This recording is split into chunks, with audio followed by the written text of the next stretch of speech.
जय हिंद दोस्तों, स्वागत है आप सभी का आपके अपने परिवार में। और आज मेरे भाई रेलवे पीवाईक्यू सीरीज़ में आज से एडवांस मैथ हम शुरू कर रहे हैं। ठीक है, एडवांस मैथ का एक चैप्टर है मेंसुरेशन, जो कि लगभग आपके हर परीक्षाओं में पूछा जाता है। तो हम लोग धीरे धीरे मेरे भाई उसी को पढ़ेंगे। पहले मेंसुरेशन 2D करेंगे, फिर उसके बाद में मेंसुरेशन 3D करेंगे, और तब उसके बाद में आगे आने वाले टॉपिक्स हम करेंगे। जैसा कि हम आपको बता दें कि इस पीवाईक्यू सीरीज़ में ऑलरेडी हमने काफ़ी सारे चैप्टर पढ़ा दिए हैं, और जिस भी भाई को, हमारे जिस भी साथी को जो भी चैप्टर पढ़ना हो, वो आराम से इस पीवाईक्यू सीरीज़ के प्लेलिस्ट में जा करके उस चैप्टर के मेरे भाई वीडियो को क्लिक करके पढ़ सकता है। ठीक है, चलिए मेरे भाई यहाँ पर शुरुआत करते हैं। और रेलवे पीवाईक्यू सीरीज़ में आज जो टॉपिक है मेरे भाई वो है मेंसुरेशन क्षेत्रमिति। इसका ये हमारा पार्ट नंबर 1 है। असल में हम इसको 2 पार्ट में कराएंगे, एक पार्ट 1 होगा, एक पार्ट 2 होगा। फिर उसी तरीके से जो मेंसुरेशन का हमारा 3D होगा, वो मेरे भाई वैसे ही वो भी सारे पार्ट्स में होंगे। ठीक है, थोड़ी सी हम आपको बातें समझा देते हैं कि है क्या।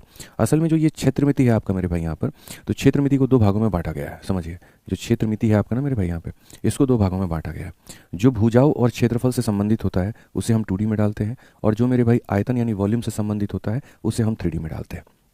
ठीक है, 2D में जो शेप के बारे में हम पढ़ेंगे तो वो हमारा क्या हो जाएगा। तो सबसे पहले मेरे भाई 2D के बारे में जो पढ़ेंगे वो पढ़ेंगे त्रिभुज के बारे में, ट्रायंगल के बारे में। फिर उसके बाद 4 भुजाओं वाले मेरे भाई चतुर्भुज के बारे में, यानी क्वाड्रिलेटरल के बारे में। फिर उसके बाद यहाँ पर जो है काफ़ी सारी जो भुजा होती हैं तो सर्कल के बारे में। और लास्ट में हम जो पढ़ेंगे वो पढ़ेंगे पॉलीगन, यानी यहाँ पर एक तरीके से आप ऐसे मान करके चलो कि अनेक भुजाओं के बारे में। ठीक है, तो इस तरीके से हम 2D को मेरे भाई यहाँ पर कवर करने वाले हैं। ट्रायंगल हो गया, क्वाड्रिलेटरल हो गया, सर्कल हो गया, पॉलीगन हो गया। ठीक है, आप हिंदी में ऐसे भी कह सकते हैं त्रिभुज, चतुर्भुज, वृत्त, और यहाँ पर बहुभुज यहाँ पे। और 3D में जब हम पढ़ेंगे तो फिर 3D में जब जाएंगे तो 3D की कहानी अलग होगी। 3D के जितने भी मेरे भाई शेप होंगे वो 2 भागों में बटे होंगे।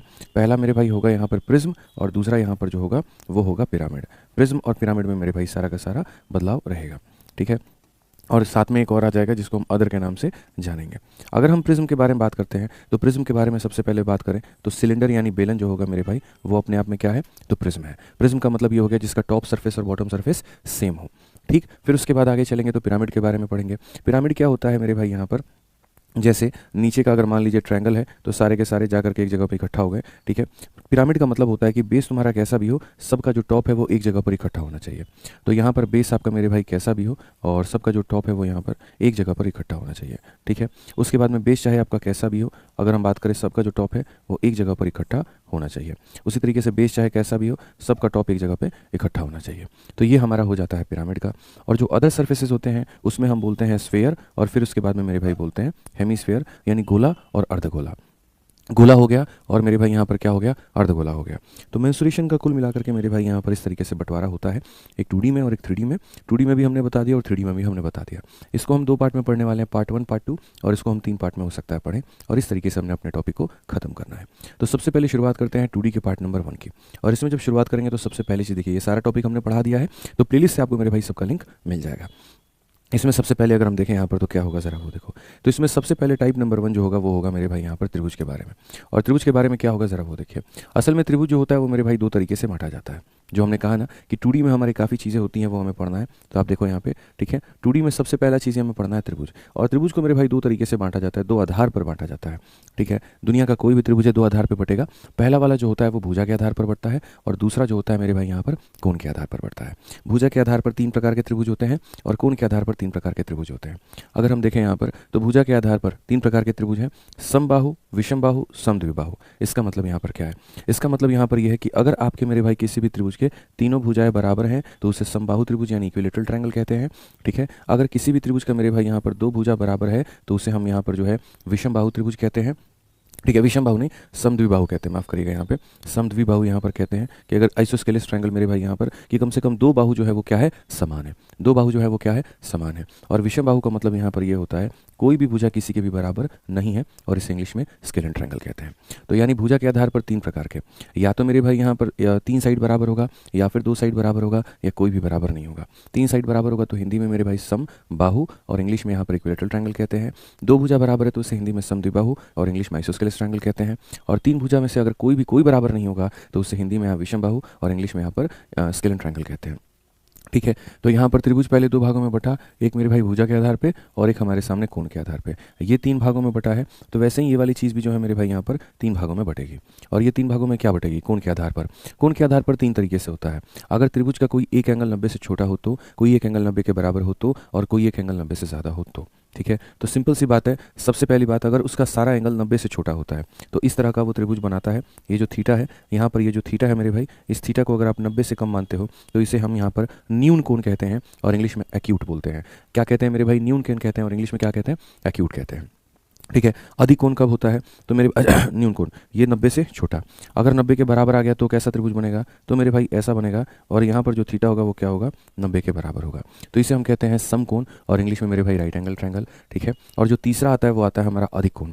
अधिक कोण में मेरे भाई यहाँ पर कहानी क्या होती है? अधिक कोण में जो कोण होता है वो 90 से ज़्यादा होता है, तो इसीलिए इसका जो त्रिभुज का शेप बनता है वो ऐसा बनता है, और यहाँ जो थीटा होगा वो थीटा मेरे भाई क्या होगा? तो 90 से ज़्यादा होगा, 180 से कम होगा।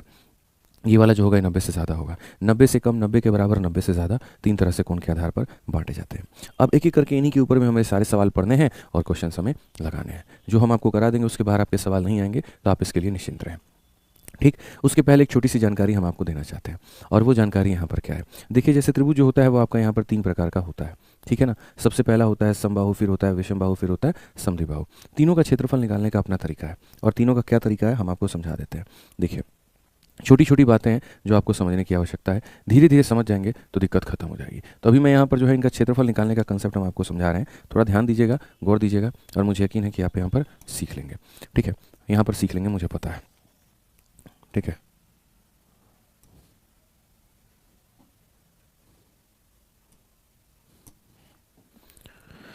चलिए भाई, देखिए यहाँ पे अगर हम देखें तो सबसे पहले अगर हम बात करते हैं मेरे भाई यहाँ पर, तो देखो दुनिया में जनरली कोई भी त्रिभुज होता है, कोई भी त्रिभुज होता है मेरे भाई यहाँ पर, किसी भी शेप में, किसी भी आकार में अगर कोई भी त्रिभुज होता है तो उस त्रिभुज के मेरे भाई यहाँ पर जो है वो 3 भुजाएं होती हैं, ए बी सी नाम की।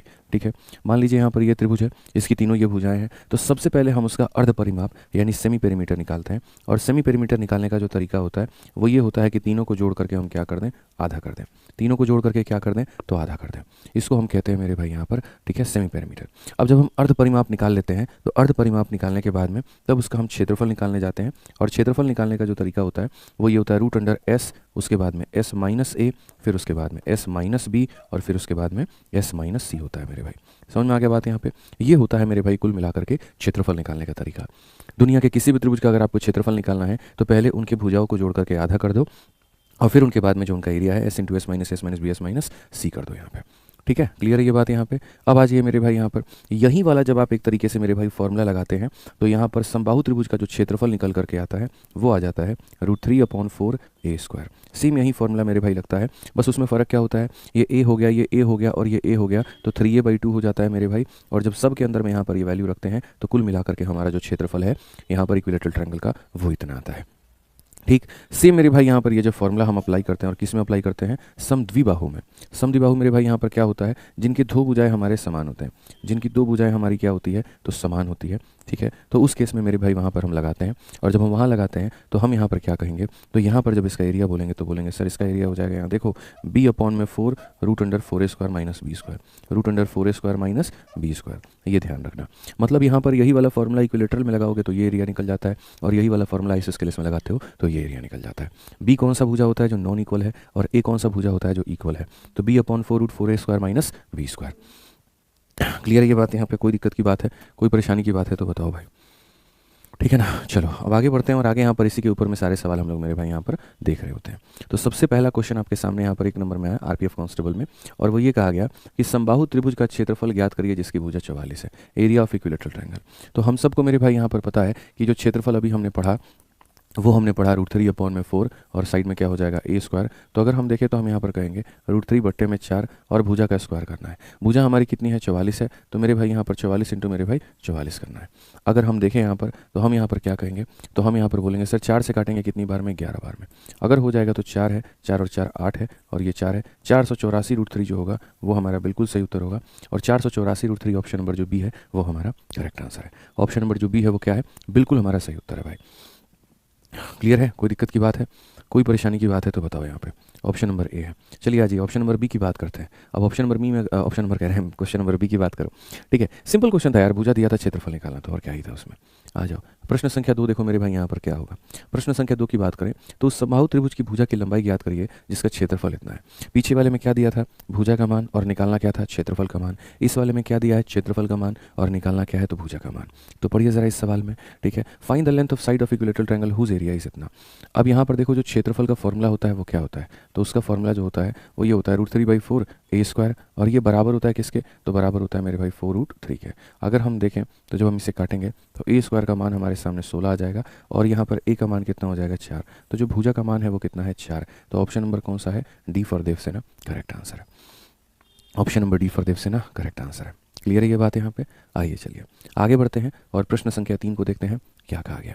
एनटीपीसी के मेंस का ये सवाल है और 2022 में पूछा गया है और कहा गया मेरे भाई यहाँ पर पढ़िए अच्छे से कि एक समबाहु त्रिभुज की ऊंचाई 12 है, त्रिभुज का मेरे भाई परिमाप क्या होगा। Altitude of equilateral triangle is इतना, what is perimeter of a triangle. थोड़ा सा हम आपको मेरे भाई यहाँ पर समबाहु त्रिभुज के बारे में थोड़ा जानकारी हम देना चाहते हैं कि असल में समबाहु त्रिभुज जो होता है वो क्या होता है। अगर हम देखें यहाँ पर तो समबाहु त्रिभुज के बारे में थोड़ा समझिए यहाँ पर कि सर ये समबाहु जो त्रिभुज है यहाँ पे ये क्या है और ये सर कैसे है। ठीक है, बहुत आवश्यक है आपको इस बात को समझना। ठीक है, तो समबाहु त्रिभुज के बारे में अगर आप जानेंगे तो सबसे पहले देखिए एक ऐसा सर त्रिभुज यहाँ पे जिसकी तीनों की तीनों भुजाएं बराबर हो, ये वाला भी हमारा ए हो, ये वाला भी हमारा ए हो और ये वाला भी हमारा ए हो, तो उसे हम क्या कहते हैं, समबाहु त्रिभुज कहते हैं। ठीक है, समबाहु त्रिभुज में सबसे पहले उसका जो पेरीमीटर यानी जो परिमाप होता है वो कितना होगा, ए जमा ए यानी सर कितना हो जाएगा, तो 3 हो जाएगा। ठीक है, फिर उसके बाद समबाहु त्रिभुज में जब यहाँ से एक लाइन खींच करके 90 डिग्री जब आप डालते हैं तो वो इसको आधे आधे में बांटता है, और जब आधे आधे में बांटता है तो जब आप इसको कैलकुलेट करते हैं तो इसका जो हाइट निकल करके आता है वो √3/2 होता है। तो अगर हम देखें यहाँ पर तो समबाहु त्रिभुज का जो हाइट होगा, ठीक है, जिसे बाद में हम माध्यिका भी बोलेंगे, वो हमारा इसके बराबर में होगा। ठीक है सर यहाँ पे, और अंतिम जो शब्द होते हैं वो तो मेरे भाई होते ही हैं, वो होता है एरिया का, और एरिया कितना हो जाएगा, तो √3/4 इंटू मेरे भाई यहाँ पर a², कितना हो जाएगा, तो √3/4 इंटू a²। ठीक है, आ जाइए चलिए। तो इस सवाल में अगर आप देखते हैं तो सवाल में दिया क्या है और पूछा क्या है, तो सवाल में दिया गया समबाहु त्रिभुज का ऊंचाई हमारा दिया गया है। ऊंचाई का मतलब सीधी सी बात है सर, यहाँ पर इसका मान दिया गया है कि सर √3/2 इंटू ए का मान है, और ये जो मान है सर ये हमारा कितना है, तो 12 है। ठीक है, अब यहाँ से सीधा सीधा अगर ए का मान देखें तो ए का मान हो जाएगा 24 बटे कितना, तो √3 हो जाएगा मेरे भाई, हो जाएगा ना। अब ये भुजा का मान हो गया, और सवाल में क्या पूछा है, त्रिभुज का परिमाप पूछा है। तो अगर परिमाप की अगर हम बात करें, यहाँ पर परिमाप की बात करें तो सर 3 गुना कर दो, 3 गुना कर दो, 3 इंटू 24 √3 मेरे भाई यहाँ पर। अगर हम देखेंगे तो √3 इसे √3 बार में काटेगा तो उत्तर हमारा कितना आ जाएगा, उत्तर हमारा 24 √3 आ जाएगा। न सिर्फ अगर परिमाप बात क्षेत्रफल की भी होती तो हम क्षेत्रफल भी निकाल लेते, बात अगर क्षेत्रफल की भी होती मेरे भाई यहाँ पर तो हम क्षेत्रफल भी बड़े आसानी से निकाल लेते। ठीक है, चलिए आगे बढ़ते हैं और अगला सवाल यहाँ देखते हैं। अगला सवाल मेरे भाई यहाँ पर क्या कहा है पढ़िए, 4 नंबर सवाल को पढ़िए क्या बोला है। सवाल में मेरे भाई यहाँ पर ये कहा है, यदि एक वृत्त और एक समबाहु त्रिभुज के क्षेत्रफल का अनुपात क्या होगा जहाँ एक वृत्त का व्यास समबाहु त्रिभुज की भुजाओं के बराबर है। ठीक है, आप पढ़िए, what will be the ratio of the area of circle and equilateral triangle. ठीक है, तो यहाँ पर सबसे पहले 2 लोगों के बारे में चर्चा हुई है। एक हमारा चर्चा हुआ है मेरे भाई यहाँ पर वृत्त के बारे में, ठीक, और दूसरी जो चर्चा है हमारी मेरे भाई वो हमारा है इसके ऊपर में, क्या कहते हैं, त्रिभुज के ऊपर में। तो ये 2 लोगों के बारे में यहाँ पर चर्चा हुई है। अच्छा, तो यहाँ पर सबसे पहले बता दें अगर किसी को नहीं पता, तो जो सर्कल का एरिया होता है वो होता है मेरे भाई πr² के, और जो इसका एरिया होता है समबाहु त्रिभुज का वो मेरे भाई होता है इसके बराबर। ठीक है, क्लियर है ये बात यहाँ पे। तो कहा गया यदि एक वृत्त और एक समबाहु त्रिभुज का क्षेत्रफल का अनुपात क्या होगा जहाँ वृत्त का व्यास समबाहु त्रिभुज की भुजा के बराबर है, डायमीटर ऑफ ए सर्कल। आसान भाषा में हम एक काम करते हैं, हम यहाँ पर ऐसे मान लेते हैं जो इसका डायमीटर है वो 2 के बराबर में, यानी ये 1 और ये 1, यानी डायमीटर हमारा किसके बराबर में है, 2 के बराबर में है, तो इसकी भुजा भी किसके बराबर में होगी, 2 के बराबर में होगी। सिंपल सी बात है सर, यहाँ पे भुजा भी किसके बराबर में होगी, इतने बराबर में होगी। तो वृत्त का व्यास इसके भुजा के बराबर है। तो अगर हम क्षेत्रफल की बात करते हैं, अगर हम एरिया की बात करते हैं तो मेरे भाई इसका एरिया क्या होगा, पाई इंटू आर का होल स्क्वायर, और रेडियस हमारा कितना है, यहाँ त्रिज्या हमारी कितनी है, 1 है, तो पाई इंटू आर का होल स्क्वायर। इसका एरिया हमारा किसके बराबर में होगा, तो इसका एरिया हमारा होगा √3/4 इंटू साइड का स्क्वायर यानी 2 का स्क्वायर इतना। इससे ये हमारा खत्म हो गया। सीधा जो अनुपात है वो अनुपात ऐसा है π/√3, π/√3 ऑप्शन नंबर बी जो है बिल्कुल हमारा सही उत्तर है। ठीक है, ऑप्शन नंबर बी जो है वो हमारा क्या है, बिल्कुल हमारे मेरे भाई यहाँ पर सही उत्तर है। क्लियर है ये बात यहाँ पे। आइए चलिए आगे बढ़ते हैं और 5 नंबर सवाल को देखते हैं, इसमें हमसे यहाँ पर क्या कहा है। अगर हम 5 नंबर सवाल को देखें दोस्त यहाँ पर, तो हमसे मेरे भाई बोला गया कि एक समबाहु त्रिभुज ABC का त्रिज्या 12 और केंद्र O वाले एक वृत्त में अंकित है। त्रिभुज ABC की प्रत्येक भुजा की लंबाई, an equilateral triangle ABC is inscribe in a circle with radius इतना इन सेंटर उतना, find the length of each side of a triangle. अब देखिए छोटी छोटी जो जानकारियाँ हैं वो आपको पढ़ते चलनी है। जैसे भी हमने आपको ये इक्विलेटरल ट्रायंगल के बारे में बताया, लेकिन अभी भी इसमें सारी जानकारी हमने नहीं दी। इसके अंदर में हमने 2 बातें आपसे छुपा के रखी, और वो 2 बातें यहाँ पर क्या है, तो वो 2 बातों के बारे में समझिए। वो 2 बातें दोस्त मेरी यहाँ पर इतनी है कि सबसे पहली बात कि अगर जैसे मान लीजिए कि हमने कोई त्रिभुज बनाया है, ठीक है, और अगर त्रिभुज बनाया और उसके अंदर में कोई ऐसा छोटा सा सर्कल आ गया तो मेरे भाई यहाँ पर क्या होगा, या अगर हम कोई त्रिभुज बनाते हैं और उसके बाहर अगर कोई सर्कल आ गया तो क्या होगा। यही वो दो बातें हैं जो हमने आपसे छुपाई है। ठीक है, तो अगर कोई हमने समबाहु त्रिभुज बनाया है जिसकी भुजा मेरे भाई यहाँ पर ए है और अंदर कोई यहाँ पर सर्कल आ गया, तो उसकी जो रेडियस आ जाएगा मेरे भाई यहाँ पर वो हमारा कितना होगा, उसकी जो त्रिज्या आ जाएगी हमारी यहाँ पर वो हमारी कितनी होगी, तो इसको बोलेंगे सर a अपॉन में 2√3। इसको क्या कहेंगे, a अपॉन में 2√3 मेरे भाई। क्लियर हो गया ये बात यहाँ पे। इसको बोलते हैं अंतः त्रिज्या। जो वृत्त होती है उसको अंतः वृत्त कहते हैं और जो त्रिज्या होती है उसको अंतः त्रिज्या कहते हैं। तो ये हो जाता है a अपॉन 2√3 करके मेरे भाई। क्लियर हो गया ये बात यहाँ पे, कोई दिक्कत की बात है। अब आ जाइए, अगर कोई ऑलरेडी मेरे भाई ऐसा बना हुआ है और उसके बाहर में यहाँ पर कोई वृत्त बना है तो इसकी त्रिज्या को हम क्या कहेंगे, तो इसकी यहाँ पर पहली बात जो वृत्त है उसको बोलेंगे परिकेंद्र, मतलब परिवृत्त बोलेंगे, और जो मेरे भाई त्रिज्या होगी उसको परित्रिज्या कहेंगे। वो हमारा कितना होगा, तो वो हमारा हो जाएगा मेरे भाई a अपॉन में √3 करके। कितना हो जाएगा, a अपॉन में √3 करके। ठीक है, समझ में आ गया बात। और सबसे मज़े की बात बताऊं, अगर मैं यहाँ दोनों का अनुपात लेना चाहूँगा कि सर एक बार हम दोनों का अनुपात ले लें, तो दोनों का अनुपात लेने में ये हमारा हो जाएगा a अपॉन में 2√3। ठीक है, और ये हमारा हो जाएगा a अपॉन में √3। अगर हम रेशियो लेते हैं, अगर हम क्या लेते हैं, रेशियो लेते हैं, तो हम यहाँ पर कहेंगे इससे हमारा ये खत्म, इससे हमारा ये खत्म, ये हमारा रहेगा 1:2, जिसको ऐसा भी मेरे भाई यहाँ पर कहा जाता है, बहुत आसान भाषा में, सरल भाषा में समझिए, ऐसा भी मेरे भाई इसको बोल दिया जाएगा कि छोटे वाले का डबल जो होगा वो बड़ा वाला होगा। छोटे वाले का जो डबल है मेरे भाई यहाँ पर कौन होगा, तो बड़ा वाला होगा। क्लियर है ये बात यहाँ पर, इसका डबल कौन होगा मेरे भाई यहाँ पर, तो बड़ा वाला होगा। ये छोटी सी बात है जो आपको समझने की आवश्यकता थी। ठीक, अब इसी के ऊपर में आइए, चलिए सवाल हम लोग देखें और हम लोग बनाएं। तो क्वेश्चन नंबर जो 5 है वो इसी तरीके से है। कहा गया है यहाँ पर कि एक समबाहु त्रिभुज ABC त्रिज्या 12 सेंटीमीटर और केंद्र O वाले वृत्त के अंदर अंकित है। An equilateral triangle is inscribe in a circle. यानी कहने का मतलब क्या है, एक मेरे भाई यहाँ पर बड़ा सा ऐसा कोई वृत्त बना हुआ है और उसके अंदर में जाकर के कोई ऐसे त्रिभुज जो है वो बैठा हुआ है। ठीक है, कोई यहाँ पर जो है उसके अंदर में जाकर के मेरे भाई यहाँ पर ये बैठा हुआ है। आप ये मान करके चलो, समझ में आ गया बात यहाँ पे कि सर एक समबाहु त्रिभुज ABC, ये जो है हमारा समबाहु त्रिभुज ABC है और कहा गया है सर यहाँ पर त्रिज्या 12 सेंटीमीटर और केंद्र O वाले वृत्त के अंदर अंकित है। इसकी जो त्रिज्या है वो कितनी है, तो 12 है और इसके अंदर में जाकर के वो क्या है, अंकित है। ABC की प्रत्येक भुजा की लंबाई बताओ। इसकी जो प्रत्येक भुजा होती है सर यहाँ पर, ये जो प्रत्येक भुजा होती है इसकी लंबाई बताओ कि इसकी भुजा की लंबाई कितनी होगी। हमने कहा देखिए भुजा और त्रिज्या के बीच में एक चीज़ है जो कनेक्ट करती है और वो यहाँ पर क्या है और कैसे कनेक्ट करेगी, ज़रा वो देखो। अगर हम देखेंगे तो हम यहाँ पर कहेंगे इसको हम लोग बोलते हैं रेडियस। इसे हम क्या कहते हैं मेरे भाई, रेडियस कहते हैं। और अगर हम देखेंगे तो रेडियस के बारे में पढ़ेंगे तो रेडियस जो होता है वो हमारा होता है a अपॉन √3 करके। सिंपल सी बात है। अगर हम देखें यहाँ पर तो त्रिज्या आपकी कितनी है, तो 12 है और 12 बराबर हो जाएगा a अपॉन √3 करके। अगर हम देखें तो ये ले जाएंगे तो बोलेंगे सर 12√3 जो होगा वो हमारे भुजा के बराबर होगा। और यहाँ पर कितना आ जाएगा, तो option number D for Devsena. Option number D for जो होगा देवसेना होगा और वो हमारा क्या होगा मेरे भाई यहाँ पर, बिल्कुल बिल्कुल बिल्कुल सही उत्तर होगा। ठीक है, क्लियर है ये बात यहाँ पे। आ जाइए, चलिए आगे बढ़ते हैं और आगे यहाँ देखते हैं प्रश्न संख्या 6। क्या कहा गया, 6 में कहा गया मेरे भाई यहाँ पर कि यदि एक समबाहु त्रिभुज के अंतःवृत्त का क्षेत्रफल इतना है तो यहाँ त्रिभुज का परिमाप ज्ञात करो। यानी if the area of the in circle of equilateral triangle is इतना, पेरीमीटर ऑफ ए ट्रायंगल। मतलब क्या है, मतलब यहाँ पर यह है कि जैसे आपको पता है कि एक त्रिभुज बना हुआ है और यदि उसके अंदर का जो वृत्त है मेरे भाई यहाँ पर, ये अंदर वाले वृत्त का इन्होंने क्या दे दिया है, क्षेत्रफल दे दिया है कि सर यदि एक समबाहु त्रिभुज के अंतःवृत्त का क्षेत्रफल, ये समबाहु त्रिभुज है उसका ये अंतःवृत्त है और उस अंतःवृत्त का जो क्षेत्रफल है मेरे भाई यहाँ पर वो हमारा बराबर है 462 के, वो हमारा बराबर है 462 के। तो हमें पूरा पूरा परिमाप ज्ञात करना है। तो देखो परिमाप ज्ञात करने के लिए त्रिज्या का पता होना बड़ा जरूरी है। अगर त्रिज्या नहीं निकाले तो सारा मामला निपट जाएगा।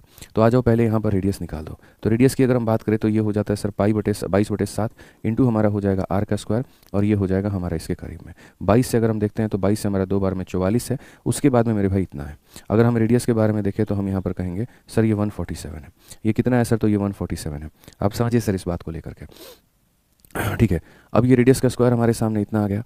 एक सेकंड, यदि एक समबाहु त्रिभुज के अंतःवृत्त का क्षेत्रफल, area of in circle of equilateral triangle, area of in circle of equilateral triangle is इतना, पाई r स्क्वायर बिल्कुल हमारा सही है।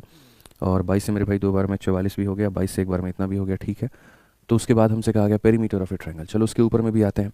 अब जब अगर आप इसका रूट लगाओगे तो असल में यहाँ पर ये क्या है, तो मेरे भाई इसके अंदर में 49 का ये 3 गुना है। अगर मैं इसको देखूँ 147 को तो ये 49 का मेरे भाई 3 गुना है। तो अगर हम रेडियस में मेरे भाई यहाँ रूट लगाते हैं, ठीक है, तो इसका रूट लगाते हैं, 49 का रूट इतना आता है और इसका रूट मेरे भाई यहाँ पर इतना आता है। ये हमारा रेडियस का हो गया। अब रेडियस और भुजा के बीच में एक संबंध होता है जो आपको नहीं पता है, वो अभी मैंने आपको सिखाया था कि अगर ये रेडियस निकालना है तो याद रखना ये हमारा हो जाता है a अपॉन में 2√3 करके, अगर आपको याद होगा तो। ठीक है। तो अगर आप देखेंगे तो सर ये आपका है 7√3 और ये बराबर है a/2√3 के। ठीक है। अगर हम देखेंगे तो सर यहाँ पर 7 × 2 14 और √3 × √3 हमारा 3 हो जाएगा। तो यहाँ पर ये क्या हो जाएगा, 7 × 2 14 × 3 42। तो यहाँ पर a का मान कितना हो जाएगा, 42 हो जाएगा। और अगर a का मान 42 हो जाएगा तो जो परिमाप है वो मेरे भाई यहाँ पर a का कितना गुना है, 3 गुना है। तो यहाँ पर इसका 3 गुना कितना होगा, 126 होगा। और 126 होगा तो option number D for Devsena correct answer होगा। ठीक है। तो क्षेत्रफल इतना दिया गया था तो हमने सबसे पहले त्रिज्या निकाली, त्रिज्या के बाद में मेरे भाई यहाँ पर ये जो हमने भुजा निकाल दिया और भुजा का 3 गुना कर दिया तो परिमाप निकल गया। क्लियर है? चलो भाई आ जाओ। तो ये हमारा मेरे भाई जो हमने सवाल किए वो सारे के सारे किसके ऊपर में किए, समबाहु त्रिभुज के ऊपर में किए। और मैंने एकदम कहा ना कि हम टाइप वाइज और लेवल वाइज आपको पढ़ाएंगे, एक एक टाइप भी हम आपको कंप्लीट कराएंगे, एक एक लेवल भी हम आपको कंप्लीट कराएंगे। तो सबसे पहले अगर हम यहाँ लेकर के चले आपको यहाँ पर और बताएं चीज़ों को लेकर के, तो आपको समझने की आवश्यकता है कि सर ने कहा था त्रिभुज जो होते हैं वो 3 प्रकार के होते हैं, समबाहु, विषमबाहु और ये। तो सबसे पहले हमने समबाहु के सारे सवाल जो है हमने कर लिए। अब ये बाकी दोनों बचे हैं, अब इसके ऊपर में हम लोग आइए सवाल करते हैं। ठीक है। जब तक सवाल नहीं करोगे तब तक तुम्हें क्लैरिटी नहीं मिलेगा। तो अब जो दूसरा है मेरे भाई यहाँ पर वो हमारा समकोण त्रिभुज। ठीक है। अच्छा ये अब हमारा उसके एंगल के ऊपर में हम लोग आ गए, समकोण त्रिभुज के ऊपर में आ गए। यहाँ पर देखो भुजा के आधार पर 3 प्रकार से था, कोण के आधार पर 3 प्रकार से था। तो भुजा के आधार पर 3 प्रकार में था तो उसमें सबसे पहला हमने पढ़ लिया समबाहु। अब कोण के आधार पर 3 प्रकार का है तो उसमें हम सबसे पहला पढ़ेंगे समकोण त्रिभुज। यहाँ पे आइए चलिए इसके बारे में भी थोड़ी सी बातें हम जानते हैं। ठीक है। और वो यहाँ पर क्या है, तो सबसे पहले समकोण त्रिभुज किसे कहते हैं आप पढ़ो। तो समकोण त्रिभुज के बारे में अगर हम जाने तो मेरे भाई यहाँ पर समकोण त्रिभुज वो होता है जिसके दो कोण क्या होते हैं, तो समान होते हैं। ये दोनों 45-45 के होते हैं। आप ऐसे मान के चलो, ऐसा बिल्कुल भी नहीं है, गलत बात है। समकोण का मतलब होता है कि जिसका एक कोण कितने का हो, तो एक कोण मेरे भाई यहाँ पर 90 का हो। ये 10, 80, 20, 60 मतलब 20, 70 या कुछ भी हो सकते हैं, उससे कोई फर्क नहीं पड़ेगा मेरे भाई। 90 जो होता है जिस पर टिका हुआ रहता है उसको इंग्लिश में बेस कहते हैं और हिंदी में आधार कहते हैं। ठीक है। और यहाँ पर जो लंबा ऐसे खड़ा है उसे परपेंडिकुलर कहते हैं और इंग्लिश में हिंदी में लंब कहते हैं। 90 के जो सामने होता है उसे मेरे भाई हाइपोटेनस बोलते हैं एक तरीके से इंग्लिश में, और हिंदी में मेरे भाई यहाँ पर कर्ण कहते हैं। क्या कहते हैं, कर्ण कहते हैं। अगर आपको इस त्रिभुज का क्षेत्रफल निकालना है तो याद रखिए हाफ इंटू मेरे भाई लंब इंटू आधार होता है, हाफ इंटू परपेंडिकुलर इंटू कितना होता है, तो बेस होता है। ठीक है। ये पॉइंट नंबर 1 आपको यहाँ पर याद रखना है। अगर पेरीमीटर की बात आई तो फिर वही बात है, तीनों को आपको जोड़ देना है। ये ध्यान रखते चलिए आप यहाँ पे। समझ में आ गया बात, यहाँ पे कोई दिक्कत की बात है। अब फिर से वही बात, इसमें भी मैं बोलूँगा कि मैंने आपसे 2 बातें छुपाई और वो 2 बातें क्या क्या है।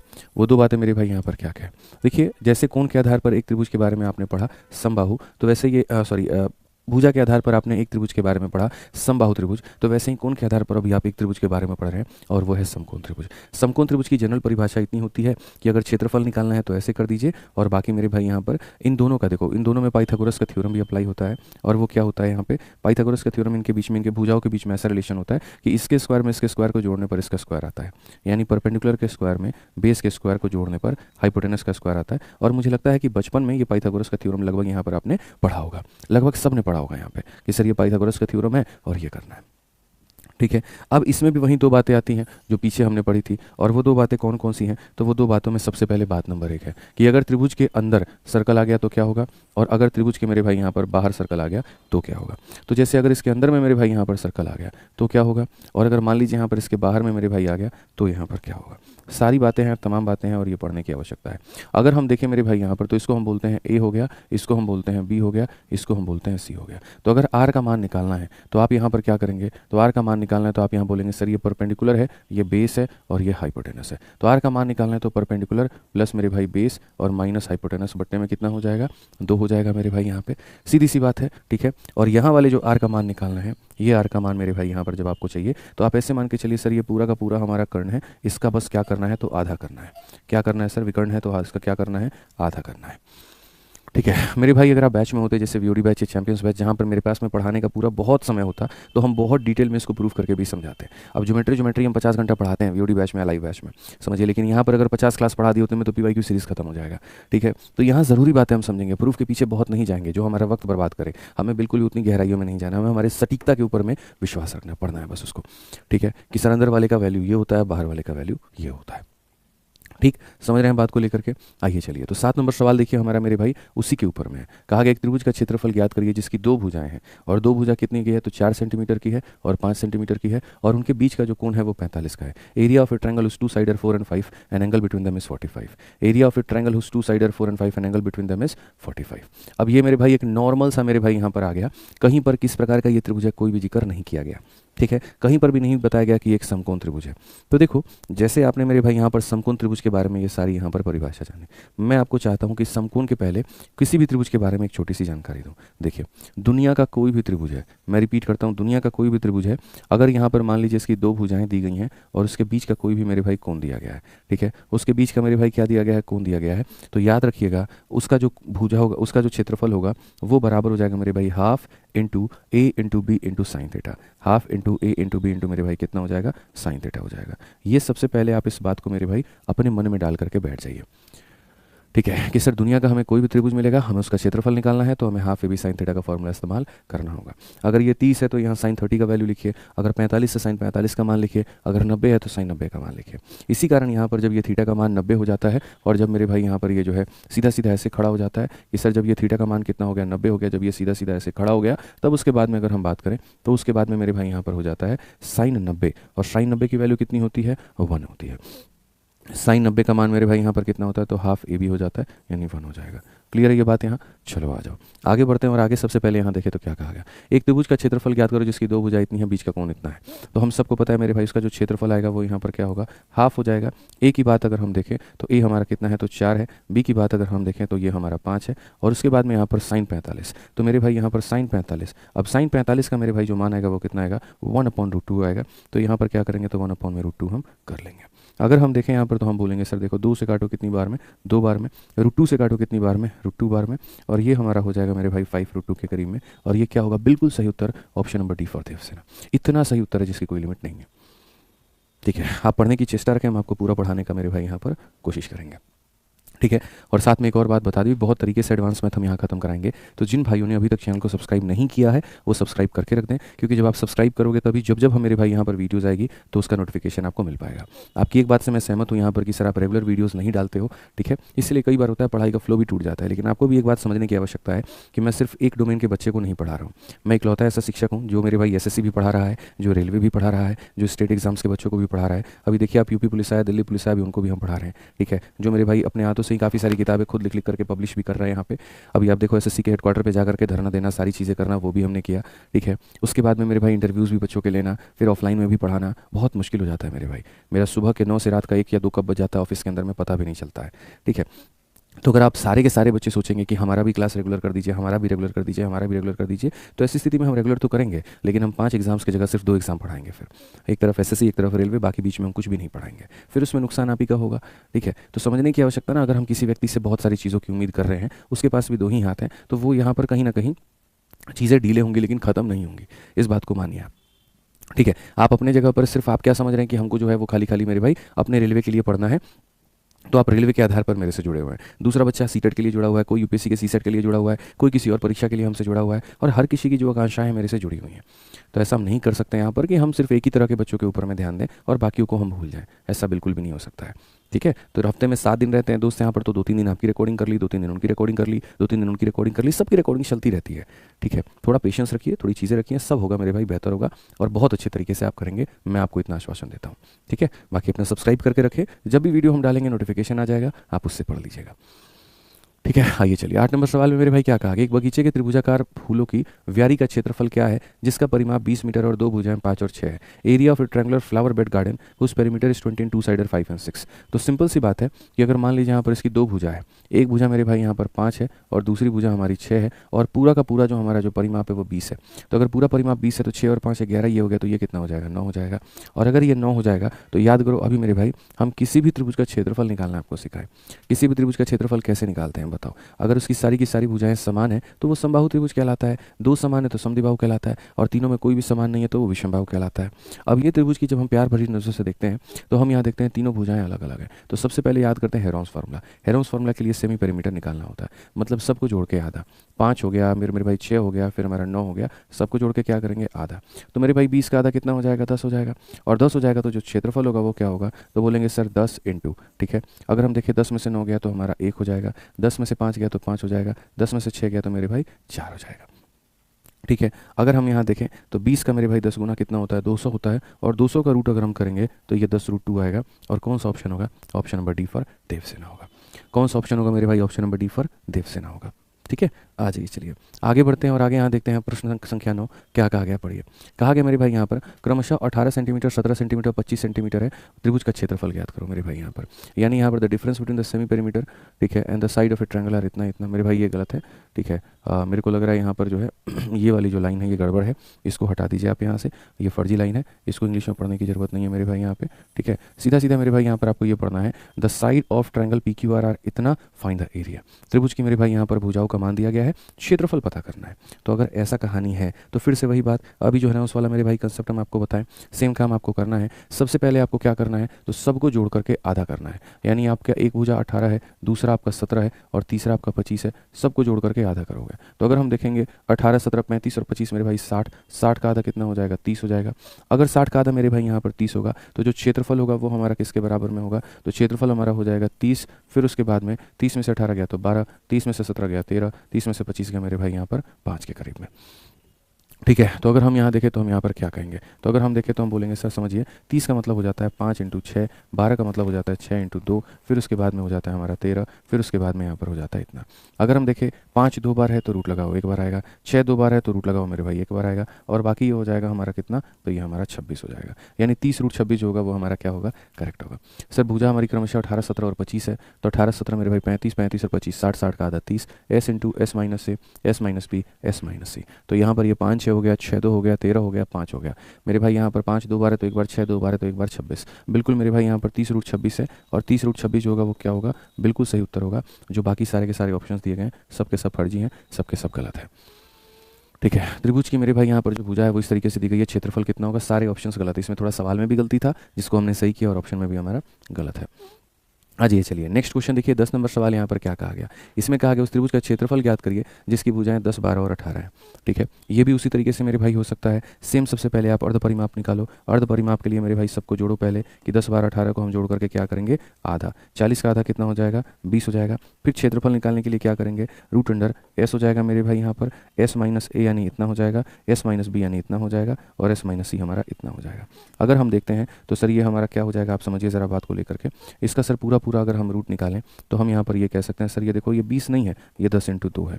ये भी हमारा क्या है, तो सर ये 10 × मेरे भाई कितना हो गया, 2 हो गया। और ये 8 नहीं है सर, ये 4 × 2 है। अभी देखो फ़ायदा इसका कितना मिलेगा मेरे भाई, 2 बार 10 था तो 1 बार 10 आ गया, 2 बार 2 था तो 1 बार 2 आ गया। 4 का रूट मेरे भाई 2 हो गया, और ये हमारा इतना हो गया। 4 × 10 40√2, 40√2 का मतलब ऑप्शन नंबर जो डी है देवसेना है, करेक्ट आंसर है, ठीक है। हम बहुत सारे सवाल अभी आपकी प्रैक्टिस करवाएंगे, आप उसके लिए निश्चिंत रहें। हर तरह के मेरे भाई सवालों का आपका जो है अभ्यास कराया जाएगा, ठीक। साथ में हम आपको बता दें मेरे भाई यहाँ पर कि देखिए जिन्हें नहीं पता है, हमने अभी 2 बहुत प्यारी प्यारी किताबें मेरे भाई यहाँ पर निकाली हैं, और ये 2 किताबें जो हैं ग्रुप डी वाले बालकों के लिए हैं, मतलब छात्रों के लिए हैं, और एक NTPC वालों के लिए है। जैसे कि आपको पता है कि अभी दोनों परीक्षाएं आपकी कभी भी हो सकती हैं, तो उसके लिए हमने 30-30 प्रैक्टिस सेट की किताब निकाल दी है विद सॉल्यूशन यहाँ पे, ठीक है। जो बच्चे NTPC की तैयारी कर रहे हैं वो रेलवे ग्रुप डी की 30 सेट वाली किताब मंगा करके प्रैक्टिस वर्कबुक से यहाँ से तैयारी कर सकते हैं, और जो NTPC का ग्रेजुएट या अंडर ग्रेजुएट लेवल की तैयारी कर रहे हैं वो यहाँ पर ये वाली बुक मंगा करके प्रैक्टिस कर सकते हैं। पूरे के पूरे मेरे भाई 10 नहीं, 15 नहीं, 20 नहीं, पूरे के पूरे 30 सेट हमने आपको दिया है, और ये दोनों किताबें किसी भी दुकान पर मौजूद है, आप जाकर के ले पाएंगे। ऑनलाइन अगर आप चाह रहे हैं तो मेरे भाई इसकी MRP 280 है, शायद 199 या 210 या 220 में। ये फ्लिपकार्ट पर आपको मिल जाए, फ्लिपकार्ट में कम पर मिलेगा, बाकी जगहों पर हो सकता है आपको ज़्यादा मिले, ठीक है। तो ये थोड़ा ध्यान रखिए आप। आइए चलिए 11 नंबर सवाल मेरे भाई यहाँ देखें तो हम यहाँ पर क्या कहेंगे। 11 नंबर में मेरे भाई कहा गया एक समद्विबाहु त्रिभुज का परिमाप इतना है, यदि आधार इतना है तो इसका अर्ध परिमाप कितना होगा। Perimeter of isosceles triangle 100, base हमारा 36 है, तो सेमी पेरीमीटर कितना होगा, ठीक है। इसमें तो मेरे को लग ही नहीं रहा भाई सेमी पेरीमीटर क्या होगा, तो सिंपल एक लाइन का क्वेश्चन है, पता नहीं ये कैसा बकवास सा क्वेश्चन है भाई। आप देखो यहाँ पर जो पेरीमीटर दिया गया है वो कितना है, 100 है, तो सेमी पेरीमीटर बोला है। सेमी पेरीमीटर का मतलब होता है बस पेरीमीटर का आधा, तो मेरे भाई 100 का आधा कितना हो जाएगा, 50 हो जाएगा। परिमाप का आधा ही मेरे भाई अर्ध परिमाप कहलाता है, तो ये 50 हो जाएगा, ठीक है। आ जाइए चलिए आगे बढ़ते हैं और आगे यहाँ देखते हैं मेरे भाई यहाँ पर क्या कहा है। आगे क्वेश्चन नंबर 12 देखिए क्या बोला गया। क्वेश्चन नंबर 12 में कहा गया मेरे भाई यहाँ पर त्रिभुज ABC में BD हमारा जो है इसमें मेरे भाई कुछ साइन का गड़बड़ है, ठीक है। BD का मान इतना है, ये हमारा इतना, कुछ तो मेरे भाई यहाँ पर ये गड़बड़ है। चलो इस क्वेश्चन को मैं देखूंगा, अगली क्लास में कराऊंगा। इसमें शायद कुछ फॉन्ट वॉन्ट उलट पुलट हो गए हैं, ठीक है। ये थोड़ा सा कुछ परपेंडिकुलर का है, तो इसको हम देखेंगे यहाँ पे, ठीक है। चलिए भाई आगे बढ़ा जाए और यहाँ पर आगे देखा जाए मेरे भाई। तो देखिए जैसे अभी हमने आपको मेरे भाई पढ़ा दिया दो तरह के त्रिभुज के बारे में। सबसे पहला हमने जो कराया वो कराया मेरे भाई यहाँ पर समबाहु के बारे में, फिर उसके बाद में हमने मेरे भाई यहाँ पर बीच में कराया हमने समकोण के बारे में। अब हम आपको एक यहाँ पर जो है त्रिभुज के बारे में बता रहे हैं, और हालांकि वो समकोण जो है ना वो गलत से आया था, मेरे को लग रहा है वहाँ पर समकोण नहीं आना था, वो समकोण नहीं पढ़ाना था। असल में मुझे आपको 3 तरह का त्रिभुज पढ़ाना था, वो थ्योरी वहाँ पर गलत दे दी गई थी। मैं आपको बता देता हूँ। सबसे पहले मैंने जो शुरू में क्वेश्चंस कराए वो मैंने आपको कराए समबाहु त्रिभुज के ऊपर में, कि भैया समबाहु त्रिभुज क्या होता है। तो समबाहु त्रिभुज मेरे भाई यहाँ पर वो होता है जिसकी भुजा बराबर होती है और एरिया उसके बराबर में होता है। फिर उसके बाद जो भी आपने क्वेश्चंस किए हैं वो सारे के सारे आपने विषम बाहु के ऊपर में किए, सारे के सारे आपने किसके बारे में पढ़ा, विषम बाहु। तो ये हमने आपको पढ़ा दिया, फिर उसके बाद में हमने आपको ये पढ़ा दिया। अब जो हम पढ़ाने जा रहे हैं वो हम आपको समद्विबाहु के बारे में पढ़ाने जा रहे हैं। तो काफ़ी सारे बच्चों के मन में ये सवाल भी हो सकता है कि सर बीच में जो आप हमको यहाँ पर ये पढ़ाए थे सर यहाँ पर इसका अर्थ क्या है। ये नहीं सर, इसका यहाँ पर कहीं पर कोई यूटिलाइजेशन नहीं हुआ, ये हमारा समकोण के बारे में कहीं पर नहीं हुआ। तो आप इसको मेरे भाई यहाँ भूल जाइए इन दो चीज़ों को, इसका जब यूटिलाइजेशन आएगा तो हम तरीके से आपको बता देंगे, ठीक है। तो हमने जो कराया वो क्या कराया, 1 नंबर सवाल से लेकर के 6 नंबर सवाल तक मेरे भाई हमने आपको पढ़ाया समबाहु त्रिभुज के बारे में।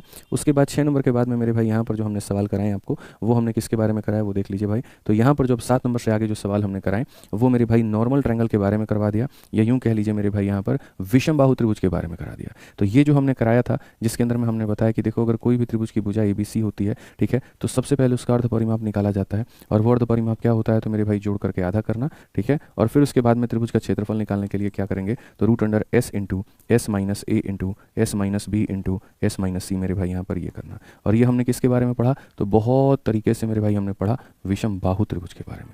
किसके बारे में तो विषम बाहु त्रिभुज के बारे में, यानी स्केलेन ट्रायंगल के बारे में।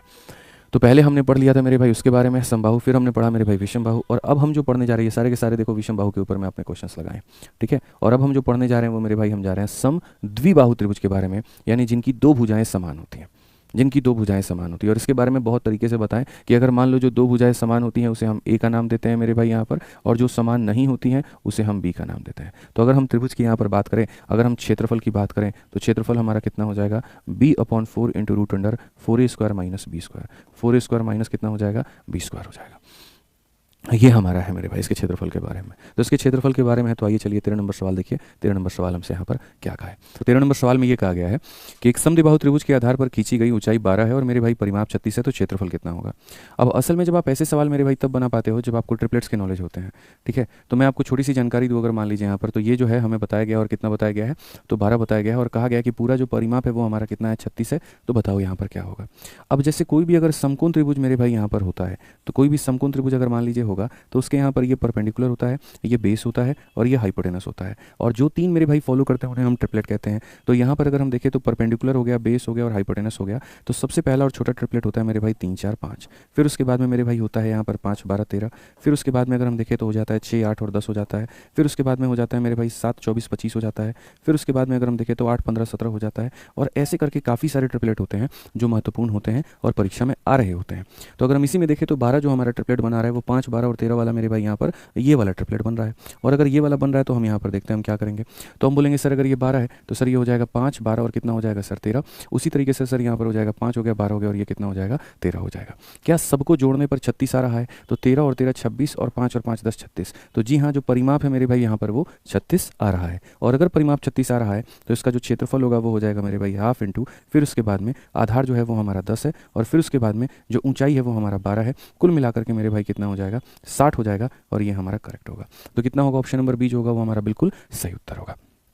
ठीक है, आज ये चलिए प्रश्न संख्या 14 पर चलते हैं और 14 नंबर सवाल मेरे भाई देखते हैं क्या कहा गया है। बोला कि एक समद्विबाहु त्रिभुज का आधार हमारा 8 है। अगर हम देखें यहाँ पर तो समद्विबाहु का मतलब क्या होता है, जिसकी 2 भुजाएं मेरे भाई यहाँ पर क्या हो बराबर हो। समद्विबाहु त्रिभुज का जो आधार है वो हमारा कितना है तो 8 है। इसकी बराबर भुजाओं में से एक 5 सेंटीमीटर है, इसकी बराबर भुजाओं में से एक 5 है। तो अगर ये 5 है तो दूसरी वाली भी कितनी होगी, तो 5 ही होगी मेरे भाई यहाँ पर। आधार से आधार के विपरीत शीर्ष की ऊंचाई कितनी है, हाइट ऑफ टॉप ऑफ मेरे भाई, मतलब सिंपल सी बात है ये वाला हमारा कितना होगा। तो जिन्हें अगर नहीं पता, एक समद्विबाहु त्रिभुज में अगर एक लंब को आप खींचते हैं तो वो नीचे वाले को आधा आधा में बांटता है। तो ये जो 8 होता है ये आधा और आधा में भाई बढ़ जाता है। और अगर ये आधा आधा में बढ़ जाता है तो फिर उसके बाद में ये ट्रिपलेट वाला कहानी हो गया। 4 और 5 के साथ में कौन आता है तो 3 आता है, यानी करेक्ट आंसर कितना होगा, ऑप्शन नंबर बी होगा। करेक्ट आंसर कितना होगा तो ऑप्शन नंबर बी होगा भाई। आ जाओ चलो 15 नंबर सवाल मेरे भाई यहाँ पर देखो क्या कहा गया। अंतिम सवाल है आपका ये, और ये उसके बाद खत्म हो जाएगा। इस सवाल में मेरे भाई यहाँ पर हमसे ये बोला गया कि किसी त्रिभुज का आधार उसके समान क्षेत्रफल वाले समानांतर चतुर्भुज के आधार का आधा है। त्रिभुज और चतुर्भुज के आधारों का संगलन ऊंचाइयों का अनुपात बाद क्या होगा, the base of a triangle is half of the base of a parallelogram of equal area. यानी यहाँ पर मेरे भाई एक ट्रायंगल है और उसके बाद में मेरे भाई यहाँ पर एक ये हो गया मेरे भाई यहाँ पर पैरेललोग्राम। तो अगर हम देखें तो base of a triangle is half the base of parallelogram. अगर यहाँ पर इसका बेस 2a है तो इसका बेस जो होगा उसका आधा होगा, यानी यहाँ पर a होगा, ठीक है। और उसके बाद में what will be the ratio of height attach to the base of triangle and quadrilateral, ठीक है। साथ में इनका जो एरिया है वो भी बराबर है। अब असल में यहाँ पर ये क्या है, ये पैरेललोग्राम हमने आपको पढ़ाया नहीं है, ठीक है, बट कोई बात नहीं, हम इसको समझा देंगे, सारी चीज़ें हम आपको क्लियर करा देंगे। अभी यहाँ पर थोड़ा सा आप समझने का बस यहाँ पर कोशिश करिएगा कि सर ये कैसे बन सकता है। सवाल में क्या है, the base of a triangle is half the base of a parallelogram of equal area. दोनों का एरिया क्या होना चाहिए, तो बराबर होना चाहिए। What will be the ratio of the height attach to the base of triangle and यहाँ पर क्वाड्रिलेटरल। एक हमारे पास में त्रिभुज है, एक हमारे पास में चतुर्भुज है, ठीक है। अगर हम बात करें यहाँ पर तो ये हमारा मेरे भाई क्या हो जा रहा है, तो ये हमारा त्रिभुज हो जा रहा है। और अगर हम दूसरी ओर बात करें दोस्त यहाँ पर, तो ये जो हो रहा है ये हमारे पास में चतुर्भुज हो रहा है। बहुत आसान भाषा में, बहुत आसान भाषा में अगर हम समझाएं तो, ठीक है। त्रिभुज का जो आधार है वो इसके आधार का आधा है। त्रिभुज का आधार मेरे भाई यहाँ पर इसके आधार का क्या है, तो आधा है। अगर इसका आधार 2a है तो इसका आधार a है मेरे भाई, ठीक है। उसके बाद में यहाँ पर क्या कहा गया जरा पढ़िए, त्रिभुज और चतुर्भुज के आधारों से संगलन ऊंचाई का अनुपात बताओ। सबसे बड़ी बात यहाँ पर इसके हाइट को अगर मान लेते हैं h1 और इसके हाइट को अगर मान लेते हैं यहाँ पर मान के चलो मेरे भाई यहाँ पर h2, ठीक है। साथ में ये कहा गया दोनों का जो क्षेत्रफल है वो बराबर है।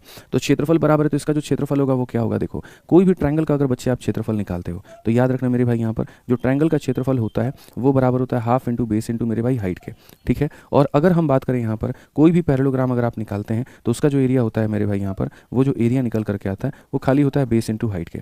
ये जो हाफ होता है ना, ये हाफ यहाँ रहता है, यहाँ नहीं रहता है। कारण बताऊँ क्यों, क्योंकि ये जो बना है मेरे भाई यहाँ पर दो ट्रायंगल की वजह से बना है। तो इसी में जब हम 2 का मल्टीप्लाई करते हैं 2 से हाफ कट जाता है और खाली बेस इंटू हाइट आता है, ठीक है। तो अगर हम यहाँ पर इन दोनों के बारे में देखें तो हम यहाँ पर कहेंगे इन दोनों का क्षेत्रफल बराबर है। इसका क्षेत्रफल क्या होगा, हाफ इंटू a इंटू मेरे भाई h1 हो जाएगा मेरे भाई यहाँ पर बहुत स्पष्ट शब्दों में। और इसका सीधा सीधा मेरे भाई कितना होगा, तो बेस इंटू मेरे भाई यहाँ पर हाइट हो जाएगा, ठीक है। और यहाँ पर जब हम देखेंगे दोनों को बराबर करने की जो बातें आ रही हैं तो यहाँ पर a से हमारा a जो होगा वो क्या हो जाएगा, खत्म। यहाँ सीधा सीधा कहेंगे h1 अपॉन में जो h2 होगा वो मेरे भाई 4 अपॉन में कितना होगा, 1 होगा। और ये हमारा करेक्ट आंसर होगा। कौन सा ऑप्शन होगा, तो option number D for Devasena.